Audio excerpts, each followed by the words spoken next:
안녕하세요. 역사의 숨결과 문화의 깊이를 탐구하는 시간입니다. 현대 사회의 복잡한 현상 속에는 종종 과거로부터 이어져 온 흥미로운 관점들이 숨어 있습니다. 그중 하나가 바로 동양의 오랜 지혜인 사주명리학을 통해 시대의 흐름과 인물의 운명을 읽어내려는 시도입니다. 오늘 우리는 이 특별한 렌즈를 통해 한국 정치의 격동적인 흐름을 들여다보고자 합니다. 이것은 확정된 미래를 예언하는 것이 아니라 운명의 흐름이라는 관점에서 현재를 어떻게 해석하고 있는지에 대한 깊이 있는 문화적 탐구입니다. 본격적인 이야기에 앞서 저희 채널에 구독과 좋아요를 눌러주시면 더 좋은 콘텐츠를 만드는 데 큰 힘이 됩니다. 여러분의 삶에 늘 좋은 기운이 함께하기를 기원하며 오늘의 이야기를 시작하겠습니다. 운명의 때를 말하다, 변화의 서막 사주명리학에서 가장 중요하게 여기는 개념 중 하나는 바로 때, 즉 시간의 흐름입니다. 모든 일에는 시작되는 때가 있고 절정에 이르는 때가 있으며 저물어가는 때가 있다고 봅니다. 현재 한국의 정치 지형을 분석하는 전문가들은 특히 두 가지 시점을 주목하고 있습니다. 바로 올해 음력 9월과 내년 음력 1월입니다. 음력 9월은 올해 양력으로는 10월 말에 해당합니다. 이때부터 거대한 변화의 조짐, 즉 씨앗이 뿌려지기 시작한다고 분석합니다. 겉으로는 평온해 보일지라도 물밑에서는 새로운 갈등의 기류가 형성되고 기존의 연대가 흔들리는 미세한 균열이 나타나는 시기라는 것입니다. 마치 가을의 스산한 바람이 곧 다가올 추운 겨울을 예고하는 것과 같습니다.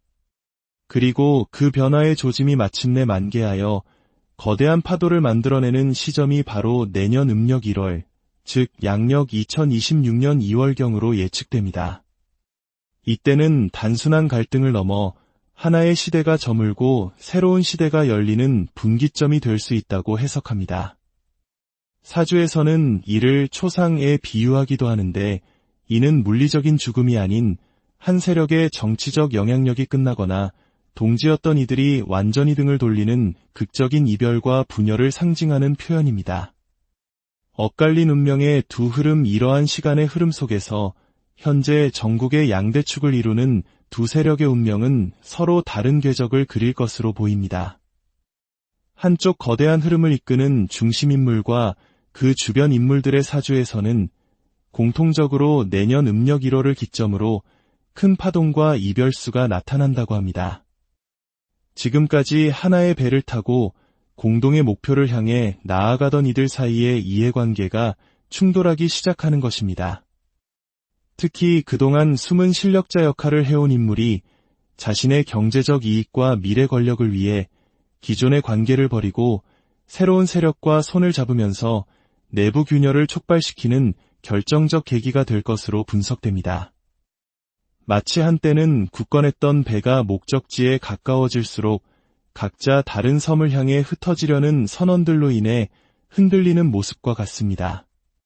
다가오는 지방선거라는 현실적인 이권을 두고 그동안 억눌렸던 각자의 욕망이 분출하며 청구서를 내밀기 시작할 때 이들의 연대는 모래성처럼 허물어질 수 있다는 것입니다. 반면 현재 권력의 중심에 있는 대통령 부부의 운명은 정반대의 흐름을 보입니다. 이들은 지난 몇 년간 악삼재라 불리는 혹독한 시기를 지나왔습니다. 삼재란 9년 주기로 돌아오는 3년간의 어려운 시기를 말하는데 특히 이들 부부에게는 유난히 힘든 시간이었던 것으로 풀이됩니다. 하지만 이 기나긴 시련의 터널이 바로 내년 음력 1월을 기점으로 끝나고 점차 운이 상승하는 국면으로 접어든다고 합니다. 이는 마치 긴 겨울 끝에 마침내 봄이 찾아오는 것과 같습니다. 한쪽의 운이 기울기 시작할 때 다른 한쪽의 운은 떠오르기 시작하는 운명의 시소게임이 펼쳐지는 것입니다. 자멸을 부르는 한수, 자충수의 역설 옛말에 밤이 깊을수록 별은 더욱 밝게 빛나고 새벽이 오기 직전이 가장 어둡다는 말이 있습니다. 운명의 흐름에서 한 세력이 무리한 수를 두며 극단으로 치닫는 것은 종종 몰락의 전조로 해석되기도 합니다. 바둑 용어에서 유래한 자충수는 이기기 위해 둔 수가 오히려 자신의 활로를 막아 자멸에 이르게 하는 최악의 수를 의미합니다. 현재 거대 야권 세력의 행보가 바로 이 자충수의 길을 걷고 있다는 분석이 많습니다. 자신들의 힘을 과신하여 무리한 법안을 속도전으로 밀어붙이고 자격이 없는 인물들을 중요한 자리에 앉히는 등의 모습은 단기적으로는 성공하는 것처럼 보일 수 있습니다. 하지만 이러한 무리수는 결국 내부의 반발과 국민적 피로감을 유발하여 스스로를 고립시키는 결과를 낳게 된다는 것입니다. 어둠 속에서 가장 밝게 빛나는 별이 새벽이 오면 가장 먼저 사라지듯 가장 극성스러울 때가 바로 쇠락의 시작점이라는 역설입니다.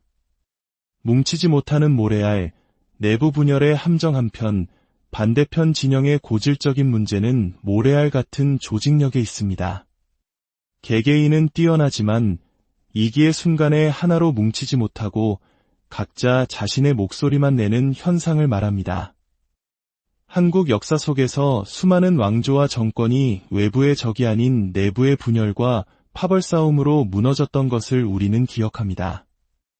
특히 어려운 시기에 힘을 보태주기는커녕 오히려 등을 돌리고 비판하며 자신이 오랫동안 몸담았던 우물에 침을 뱉는 행위는 이 진영의 가장 큰 병폐로 지적됩니다.